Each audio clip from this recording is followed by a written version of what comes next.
I wanted you to meet Yint Mu. He's a student at Fordham University. He grew up in Burma while it was run by a military dictatorship. Welcome. Hello, Governor. As someone who grew up in a place where the freedom of the press was severely limited, I am disturbed to see the president and his tendencies to delegitimize the press whenever there is a negative article about him or his administration.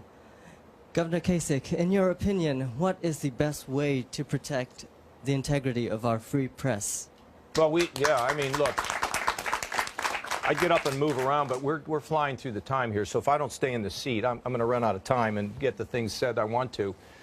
There's nothing more important than a free press in a free society, and any effort to erode that needs to be stood against. And I have been very outspoken about this. I spoke to the Ohio press, and they gave me a standing ovation, which must have been a, I don't know, weird day for them. But I then got up and said, I'd like to give you a standing ovation. And the work of people like Anderson Cooper and, well, all the press. Look, public officials are always, none of us like to get banged around. Nobody here would like that, but it's part of the job. And you know, one guy once said, if you can't stand the heat, get out of the kitchen. But to try to erode the press, now here's another thing we all need to do. We can't just all absorb that we agree with, or say that if we see something we don't like, that it's fake news, or that, you know, we're in a post-truth environment. I mean, the truth matters. So it's not just on somebody else, it's on all of us to reject things that are not fair and reject things in any way we can, speaking out, arguing, whatever it takes to make it clear that we want a press to be independent.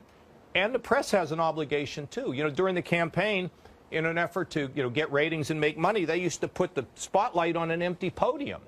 I mean, that was not responsible. They don't like it when I say it, but tough. But the fact of the matter is the press has an obligation, too, and it can't be clicks for cash. I'm going to put a headline on there. I'm going to distort the thing because I can make more money. See, we're all back to these issues of values. And values really come, in my opinion, there's kind of two places. If you're a humanist, you're out to change the world. If you're a faithful person, you ought to be believing in being able to be fair, connecting your heart with another, loving your neighbor as you love yourself. That, to me, is what faith is, and it gives us a sense of personal responsibility. I think that some people in religion have ruined religion because they say it's all about the don'ts, when really faith is about the do's. It's about our potential. Do you realize that everybody in this room is made unique?